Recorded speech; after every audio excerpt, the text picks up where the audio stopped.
Hola mis amadas hermanas, qué bendición y qué placer poder estar con ustedes nuevamente estudiando juntas la palabra de Dios para poder crecer en el Señor. Y antes de empezar este estudio de Romanos capítulo 6, vamos a orar y poner todo esto en las manos de nuestro Señor. Amado Dios, te damos gracias por reunirnos hoy como hermanas en la fe, como hermanas en Cristo, y te pedimos que en esta hora, Señor, abras nuestro corazón, nuestra mente, nuestros ojos espirituales para entender tu palabra. Hoy que vamos a estudiar Romanos capítulo 6, enséñanos lo que significa haber muerto al pecado y vivir una vida nueva en ti, Señor, en Cristo Jesús. Que tu Espíritu Santo nos guíe para comprender nuestra unión con su muerte y con su resurrección. Y que esa verdad transforme nuestra forma de vivir, Señor, completamente cada día. Todo esto te lo pedimos, Señor, en el nombre que es sobre todo nombre, en el nombre de Cristo Jesús. Amén y amén. Bueno, hermanitas, como les decía, qué gozo poder estar nuevamente con ustedes hoy. Y bueno, y regresar de nuevo a este capítulo 6 tan maravilloso del libro de Romanos. Es una gran bendición de este viaje que hemos empezado ya desde hace tiempo, desde el capítulo 1, y ahora estamos ya en el capítulo 6. De verdad que ha sido un estudio precioso, un estudio maravilloso que el Señor nos ha permitido llevar juntas, y le doy muchas gracias al Señor por eso. Y bueno, y confío en que nuestros corazones, ¿verdad?, estén preparados para recibir siempre la palabra del Señor y para poder crecer en ella. Bueno, y abramos entonces nuestras Biblias ahí en el capítulo 6 de Romanos. Y antes de empezar, quiero dar como una pequeña introducción a todo lo que hemos visto hasta hoy, algo rápido. Y porque en todo este tiempo, ¿verdad?, nos vamos a entrar a una de las grandes experiencias o a uno de los estudios más maravillosos de la palabra de Dios. Y es un viaje largo, porque Romanos capítulo 6 es como un capítulo muy largo que abarca capítulo 6, capítulo 7 y capítulo 8. Pero en este estudio, como ustedes saben, queremos ir avanzando como lentamente a lo largo de estos 3 capítulos. En un sentido vamos a ir lento, pero en otro sentido vamos a avanzar rápidamente por cada tema. Ahora vamos a comenzar ahorita en Romanos capítulo 6, y vamos a ver como la primera sección, ¿verdad?, que es lo que realmente necesitamos en este momento que quede bien explicada y bien entendida, en un sentido de unidad, ¿verdad? En los primeros capítulos, desde el capítulo 1, el versículo 1 hasta el versículo 14. Pues obviamente, ¿verdad?, hoy no vamos a cubrirlos todos de un solo, pero vamos a comenzar. El día de hoy ya habíamos comenzado la vez pasada desde el versículo 1 hasta el versículo 3, y hoy vamos a continuar hasta el versículo 10, ¿verdad?, si el Señor así lo permite. Pero desde que comenzamos nuestro estudio del libro de Romanos hemos avanzado y cubierto algunos temas muy importantes y muy grandes. Después de la introducción que vimos en el capítulo 1, desde los primeros 17 versículos, la cual básicamente dicen que es como un pequeño bosquejo del desarrollo de todo el tema que Pablo explica en Romanos.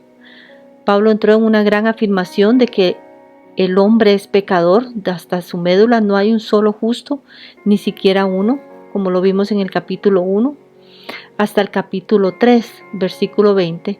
Y este gran panorama de verdad nos ayuda a entender realmente lo pecaminoso que somos, lo pecaminoso que es el hombre, lo culpable que es y la falta de esperanza que tiene, lo condenado que está al infierno y lo atado que está al pecado. Es una situación horrible, ¿verdad?, en la que se encuentra el hombre. Y después, comenzando ya en el capítulo 3, desde el versículo 21, Pablo nos embarcó en una gran discusión de la doctrina de lo que es la salvación por la gracia, mediante la fe y la obra sustituida de Cristo. Bueno, como ustedes saben, también usó a un personaje muy importante en la Biblia, que es Abraham. Y entonces estos han sido los dos temas primordiales en el tema del pecado del hombre y el tema de la salvación de Dios, a través de estas dos grandes secciones de doctrina fundamentales que Pablo nos ha estado enfatizando, ¿verdad?, en estos primeros 5 capítulos de la epístola a los Romanos. La condenación inevitable que el hombre enfrenta debido a su pecado. Él nos ha estado describiendo la rebelión del hombre en contra del Dios que es santo, y el amor del hombre por su pecado, y el rechazo deliberado por parte del hombre de entender al Dios, quien se ha revelado claramente a él interna y exteriormente, a través de la creación. Y después, en respuesta a eso, Pablo nos ha presentado la maravillosa misericordia y la gracia perdonadora de Dios, los cuales alcanzan a este hombre indigno y le ofrece perdón total, perdón absoluto.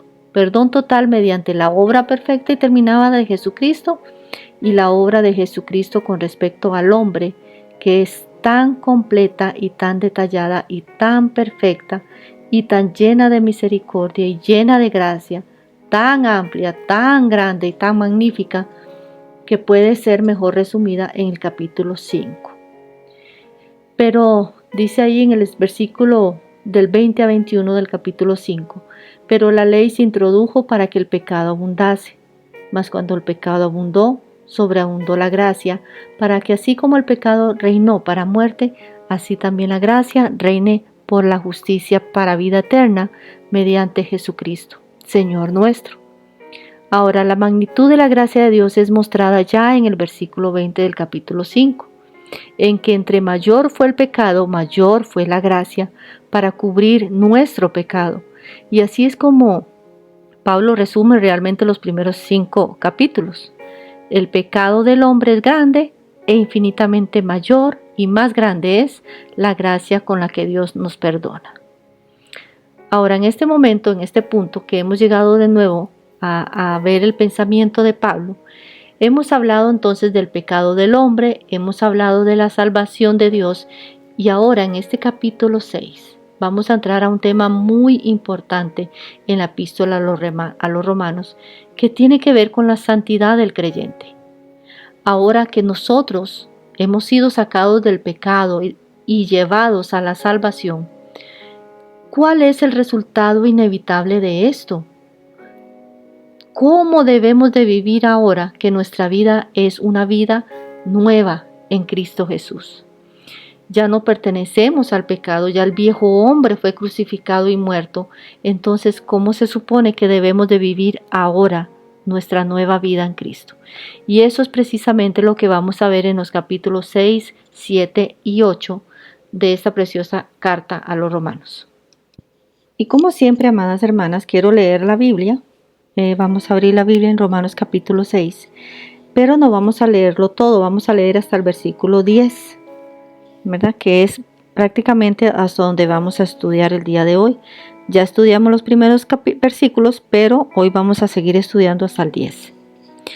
Y dice así la palabra de Dios, yo la voy a leer en la Nueva Traducción Viviente. Ahora bien, ¿deberíamos seguir pecando para que Dios nos muestre más y más su gracia maravillosa? Por supuesto que no. Nosotros hemos muerto al pecado, entonces, ¿cómo es posible que sigamos viviendo en pecado?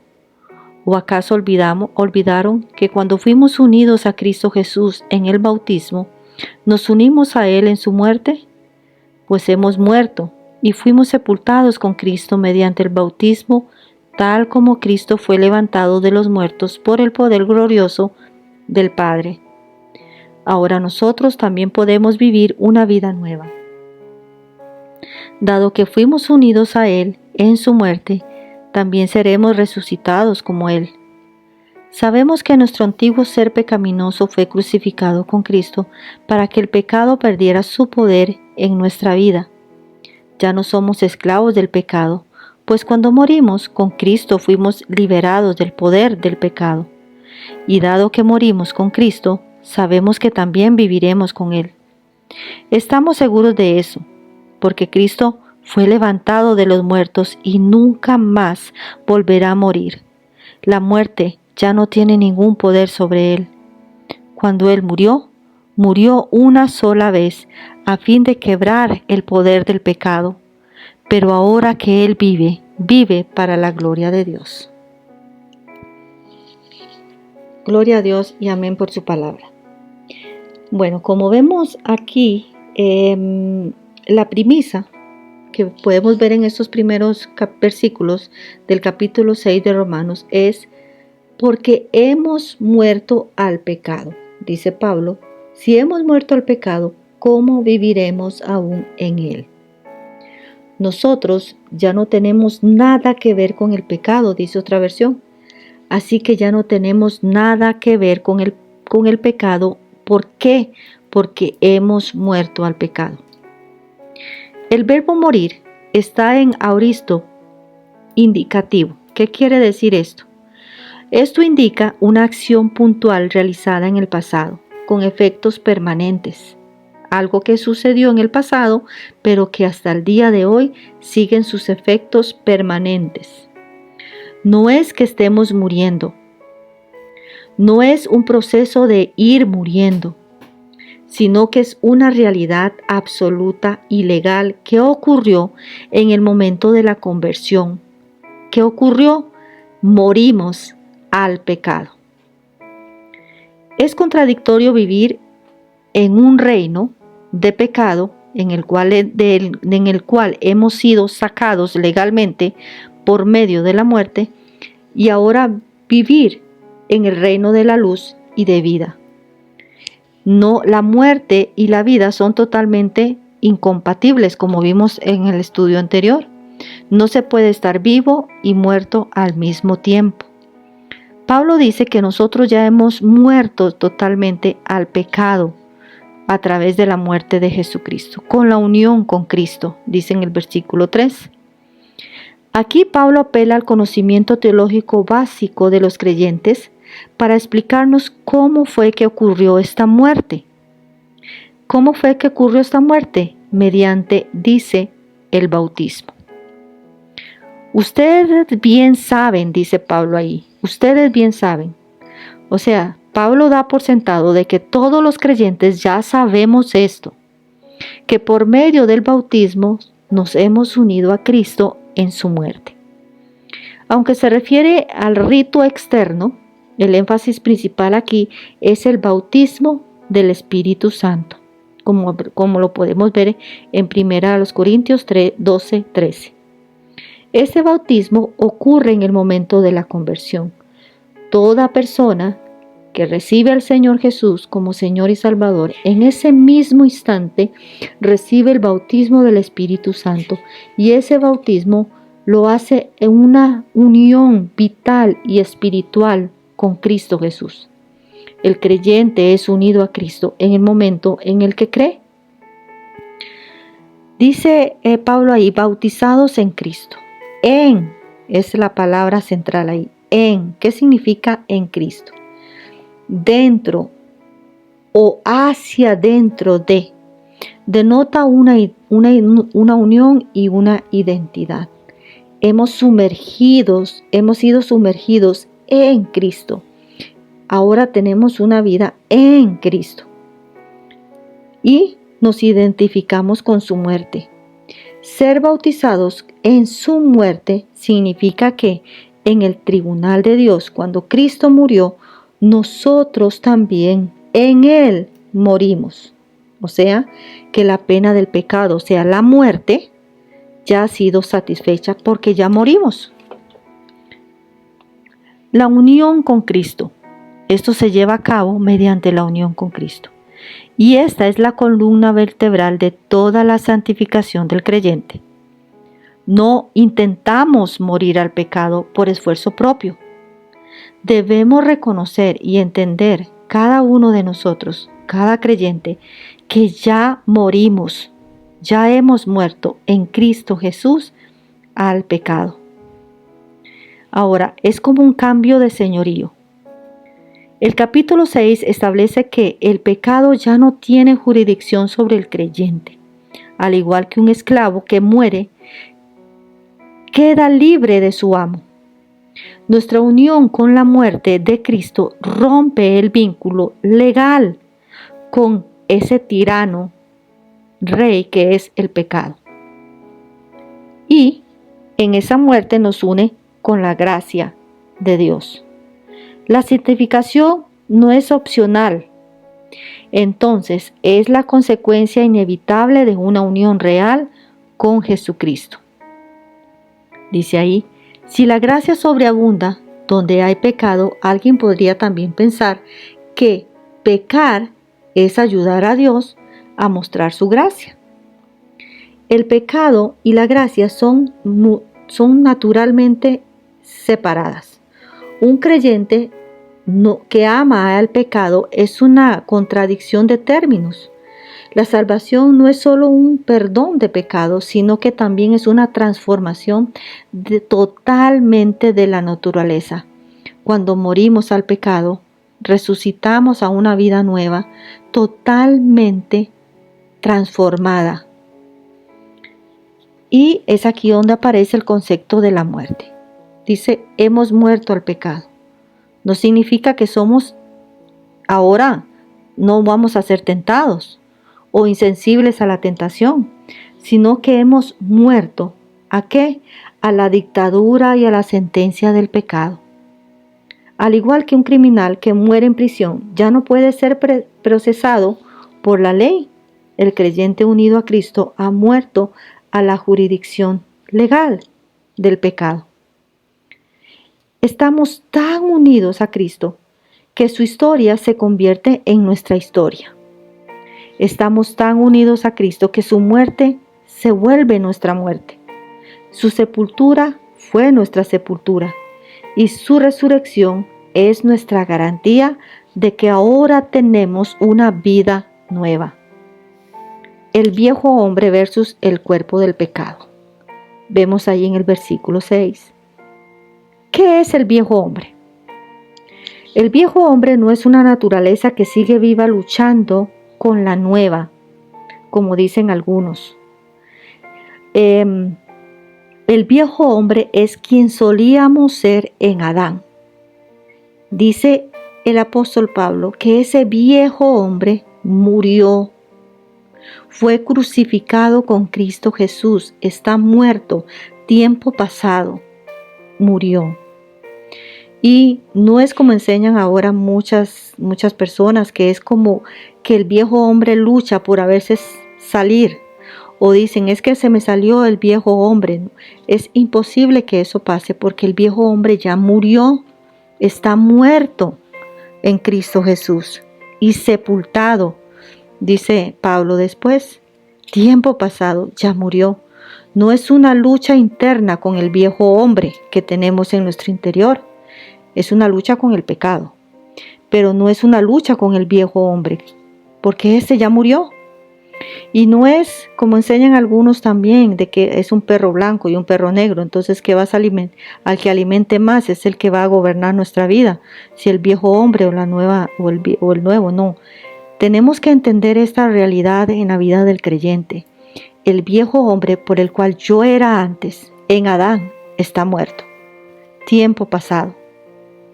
El cuerpo de pecado es nuestra humanidad caída, nuestras tendencias y miembros que todavía no han sido redimidas y son susceptibles a la tentación. El viejo hombre y el cuerpo de pecado son dos cosas diferentes. El viejo hombre murió. Ya no existe, murió en tiempo pasado. Ahora lo que tenemos es un cuerpo de pecado. Estamos en un cuerpo humano que todavía está caído. La conclusión, el esclavo ha sido liberado, pero todavía vive en un territorio donde el antiguo amo va a intentar dominarlo y va a intentar darle órdenes, aunque ese esclavo ya está libre de ese amo. Es algo parecido o se puede dar por ese ejemplo. En los versículos 6 y 7 tenemos el núcleo de la victoria de la esclavitud del creyente al pecado. Aquí Pablo nos explica el mecanismo de la liberación mediante una muerte legal y espiritual. nos habla de la identidad del viejo hombre, los versículos 6 y 7. Este es uno de los puntos más importantes en la teología. ¿Qué es el viejo hombre? No es una parte del creyente o una naturaleza pecaminosa que sobrevive a la conversión. Es la totalidad de la persona antes de ser regenerada. Es el hombre en Adán, como decíamos anteriormente. Pablo usa el aoristo, fue crucificado. Esto indica un evento histórico y definitivo. No estamos tratando de crucificar al viejo hombre, como dicen algunos, diariamente, no. Dios ya lo hizo en la cruz con Cristo Jesús. Destruir el cuerpo de pecado. ¿Para qué dice ahí? Para que el cuerpo de pecado sea destruido. No se refiere al cuerpo físico como algo malo, sino a nuestra humanidad física, todavía sujeta a los deseos caídos que antes eran instrumento del pecado. La palabra no significa aniquilar. Destruido no significa aniquilar o dejar de existir, sino hacer ineficaz, invalidar o desplazar. El pecado ya no tiene el derecho legal de usar nuestros miembros o nuestros cuerpos como sus herramientas. La libertad del servicio. Ahora todos somos libres para servir al Señor, a fin de que no sirvamos más al pecado, dice Pablo. La meta de la crucifixión con Cristo es cambiar de amo. La palabra sirvamos implica esclavitud. La estructura del griego sugiere que el propósito de la muerte del viejo hombre es romper las cadenas de esta servidumbre involuntaria. Dice, continúa Pablo en el versículo 7, porque el que ha muerto ha sido justificado del pecado. Este versículo funciona como algo legal. En el griego la palabra traducida como liberado es dikaiotai, que es la voz pasiva de justificar. La muerte cancela todas las obligaciones legales. Si un esclavo muere o si una persona muere, obviamente todas sus obligaciones legales quedan canceladas. Y como ya no tiene autoridad sobre él, en este caso el pecado, como si un criminal muriera, la ley ya no tiene por qué castigarlo.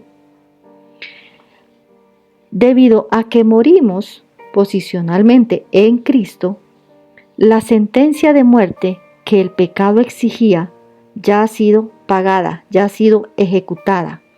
Ya hemos muerto, ya hemos pagado esa deuda. Cristo la pagó por nosotros. Él murió, ya la deuda fue cancelada. El pecado ya no tiene derecho legal sobre nosotros. ¿Por qué? Porque la muerte ya ocurrió. Es un hecho pasado y definitivo. No es una experiencia, sino que es un hecho definitivo. Muertos y sepultados.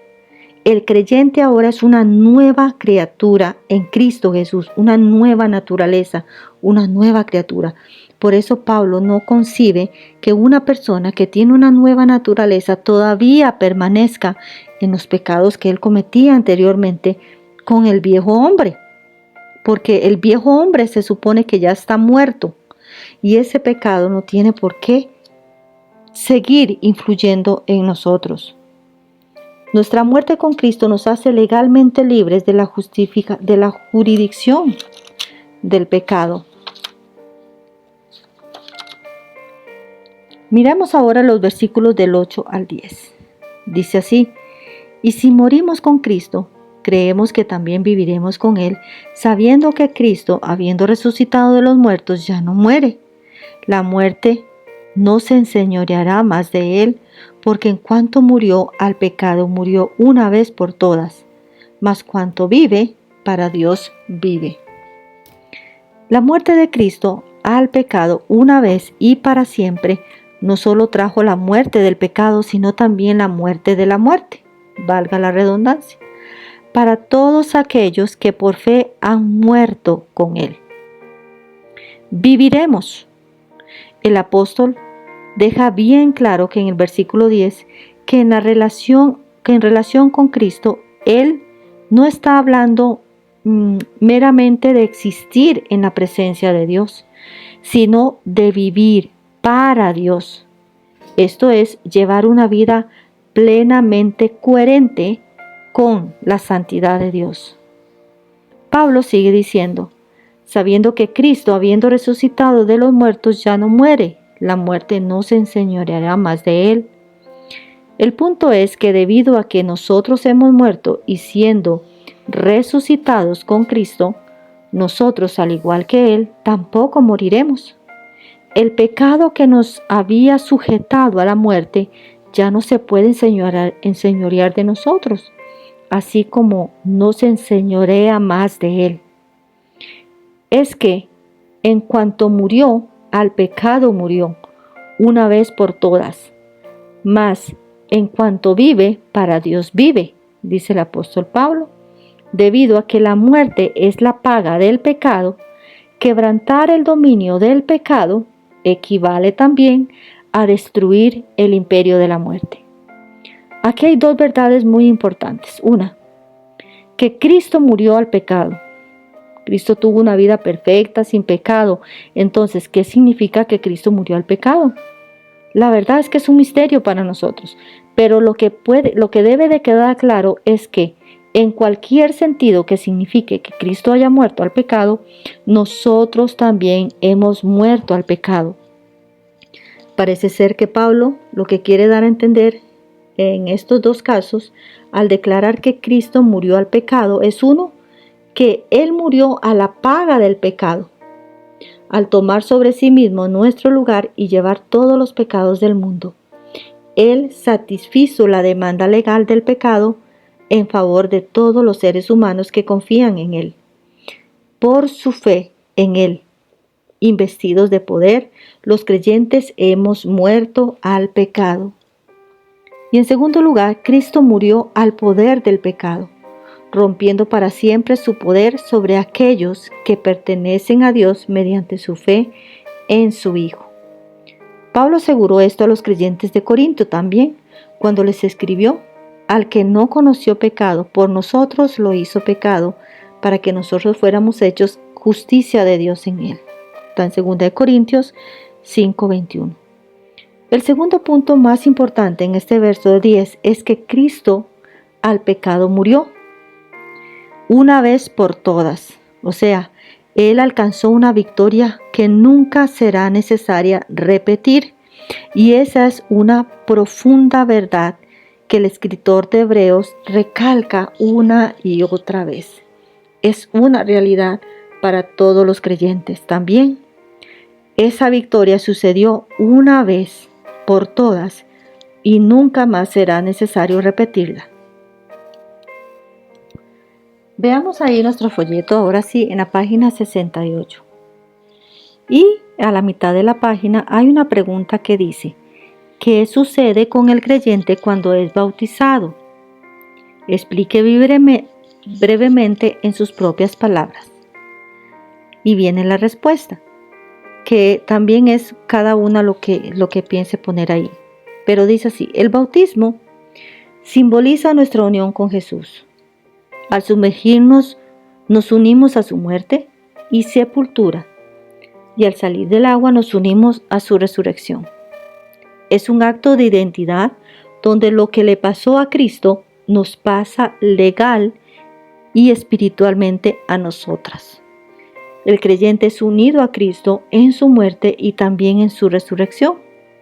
Es como morir al viejo estilo de vida y comenzar uno nuevo en Cristo. La primera clave en la presentación de Pablo es conocer. Aquí introduce el tema del bautismo para mostrar que es moralmente incongruente para los creyentes persistir en el pecado. Pero se suscita de inmediato la cuestión: ¿a qué bautismo se está refiriendo Pablo? De modo que se precisa de una palabra introductoria de explicación. Cuando una persona es salva, es bautizada en Cristo Jesús en el sentido de que es identificada con Cristo en su muerte y resurrección. No es lo mismo que el bautismo en o del Espíritu, aunque ambas ocurren inmediatamente. Esto último, bautismo, pone al creyente en el cuerpo de Cristo, como lo enseña Pablo en 1 Corintios 12:13. No es un bautismo en muerte. El bautismo en Cristo significa que en la consideración de Dios, el creyente ha muerto con Cristo y ha resucitado a una nueva vida con Él. Cuando Pablo se refiere aquí al bautismo, está pensando a la vez en nuestra identificación espiritual con Cristo y en su representación en el bautismo con agua. Pero el argumento avanza y parece girar su énfasis en una manera especial al bautismo con agua al recordar a sus lectores cómo fueron sepultados y plantados juntamente con Él en la semejanza de la muerte de Cristo. En el Nuevo Testamento nunca contempla la situación anormal de un creyente no bautizado. Supone que los que se convierten se someten al bautismo en el instante. Así nuestro Señor podría referirse a la fe y al bautismo de golpe. El que crea y sea bautizado será salvo. El bautismo con agua da una demostración visual del bautismo en Cristo. Exhibe al creyente siendo sumergido en las oscuras aguas de la muerte en la persona del Señor Jesús y presenta al nuevo hombre en Cristo, levantándose para andar en novedad de vida. Hay un sentido en el que un creyente asiste al funeral de su viejo yo cuando es bautizado. Al pasar bajo el agua está diciendo: todo lo que yo era como pecaminoso hijo de Adán fue puesto a la muerte en la cruz. Al salir del agua está diciendo: ya no soy más yo quien vive, sino que Cristo vive en mí, como lo enseña Gálatas 2:20. El apóstol pasa a declarar que la resurrección de Cristo nos hace posible que andemos en una nueva vida. Declara que el que Cristo resucitó de los muertos por la gloria del Padre. Esto sencillamente significa que todas las dávidas, perfecciones de Dios, su rectitud, amor, justicia, etc., demandaban que resucite al Señor a la vida de la excelencia de la persona del Salvador. No habría sido consecuente con el carácter de Dios dejar al Salvador en el sepulcro. Dios lo resucitó y por cuanto estamos identificados con Cristo en su resurrección, podemos y debemos andar en una nueva vida. Ahora, ¿qué significa que hemos resucitado a una nueva vida en Cristo en el bautismo? Dice la pregunta. Respuesta. Significa que así como Cristo salió de la tumba con una vida indestructible, nosotros recibimos una nueva naturaleza para vivir una nueva manera totalmente diferente con el poder de Dios.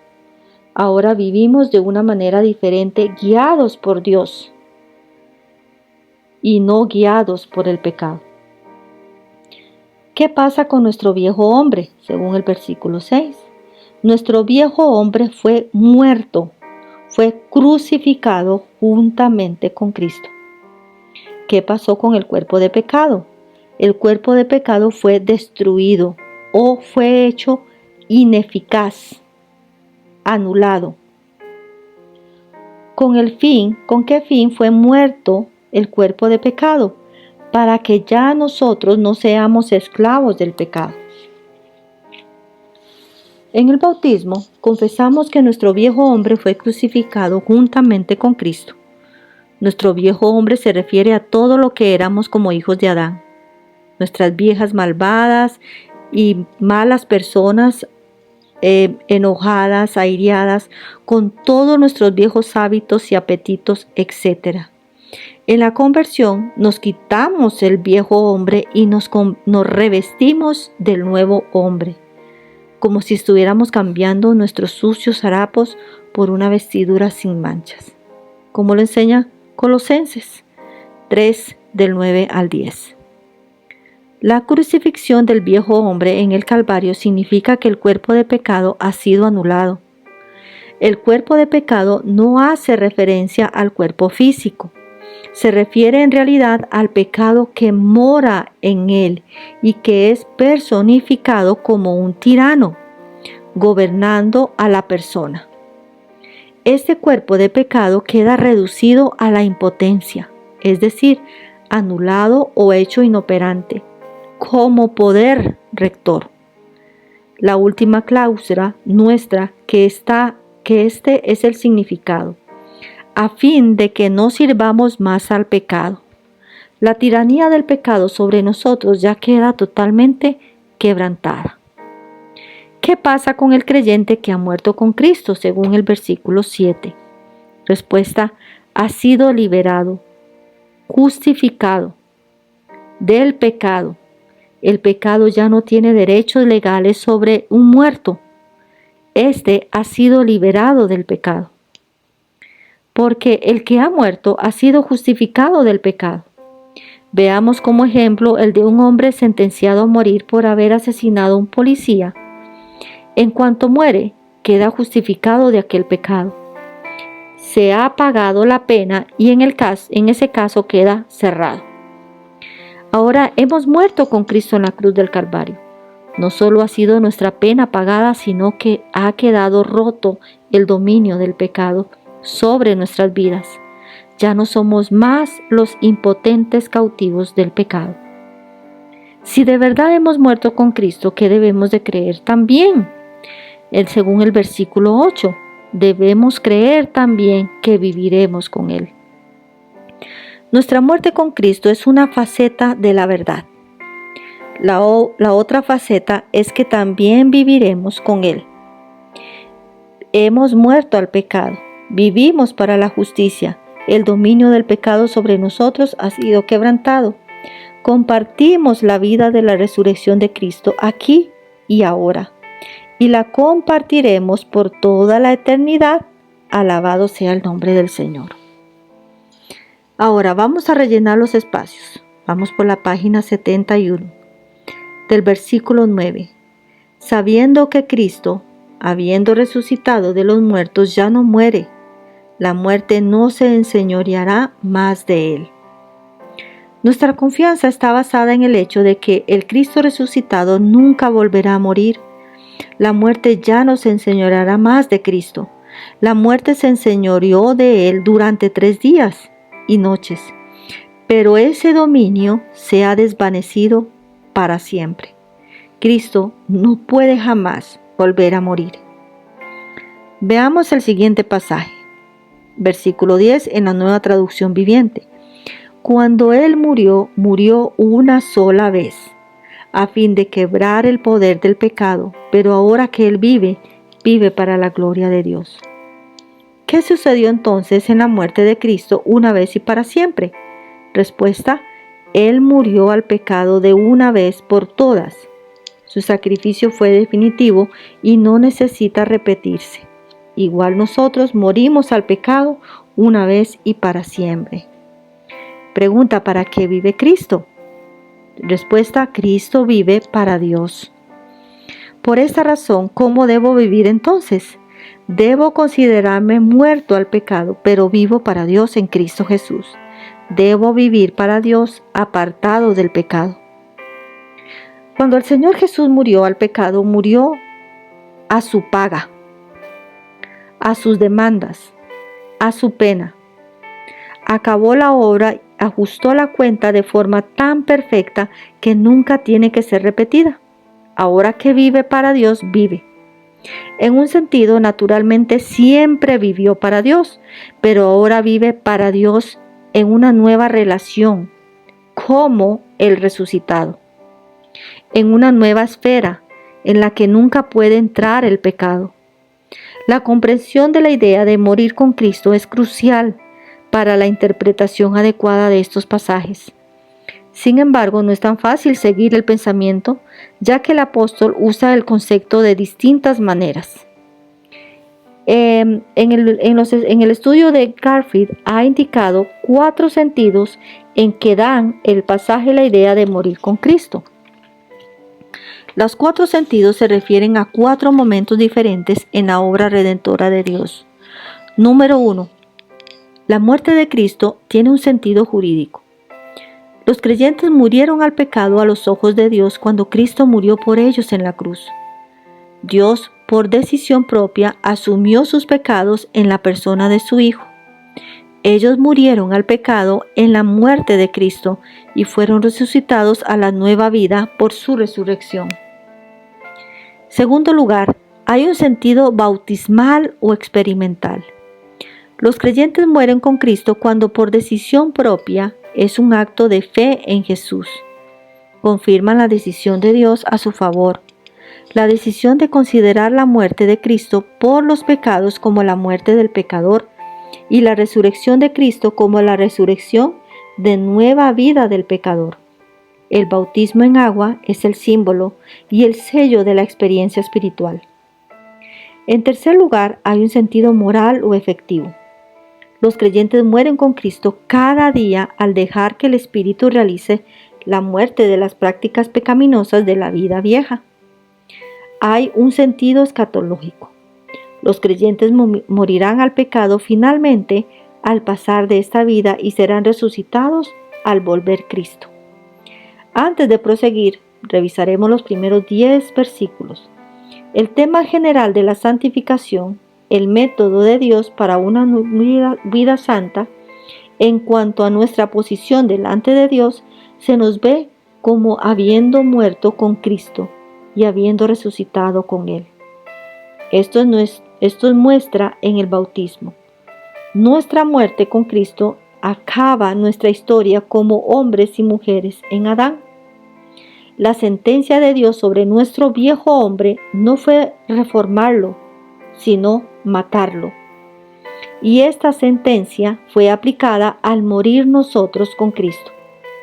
Ahora estamos resucitados con Cristo para andar en una nueva vida. La tiranía del pecado sobre nosotros ha quedado quebrantada, porque el pecado ya no tiene nada que decirle a una persona muerta. Ahora somos libres para vivir para Dios. Y bueno, hermanitas, hasta aquí llegamos hoy con nuestro estudio. Gracias al Señor y gracias a ustedes por la paciencia que han tenido de estar escuchando. Le doy muchas gracias al Señor y espero volvernos a ver pronto o a escucharnos pronto en el siguiente estudio de este precioso capítulo de Romanos. Antes de terminar, vamos a orar para quedar despedidas. Señor, te damos muchas gracias por esta preciosa palabra que hemos estudiado hoy. Gracias por recordarnos que no somos las mismas de antes. Gracias porque al estar unidas a Cristo, nuestra vieja naturaleza quedó atrás y ahora tenemos una vida nueva y llena de esperanza. Señor, ayúdanos a caminar en esta nueva vida cada día. Ayúdanos en estas semanas con la seguridad de que el pecado ya no es nuestro dueño. Que al enfrentar tentaciones o dificultades recordemos que tu poder de resurrección vive en cada una de nosotras. Ayúdanos a vivir cada día para tu gloria, disfrutando de la libertad que Jesús compró para nosotras en la cruz del Calvario. Bendice a cada una de nosotras, a cada mujer del estudio, Señor, y llévanos siempre, Señor, de tu mano en toda nuestra vida. Ayúdanos, Señor, a crecer cada día más en ti y llévanos, Señor, siempre de tu mano para poder amarte y obedecer tu palabra. Ayúdanos a no solamente ser oidoras, sino también hacedoras de tu palabra. Todo esto lo pedimos en el nombre que es sobre todo nombre, en el nombre de Cristo Jesús. Amén. Bueno, hermanitas, nos vemos en el próximo estudio y recuerden, hermanas, hoy hemos aprendido algo maravilloso, de que en Cristo somos personas nuevas, somos nuevas criaturas en Cristo Jesús. Y bueno, no se pierdan el próximo estudio porque vamos a seguir hablando y descubriendo grandes cosas de la palabra de Dios y cómo usar esa libertad para vivir sin cargas, para vivir sin pecado. Dios tiene mucho más que enseñarnos sobre nuestro valor y nuestra nueva vida en Él.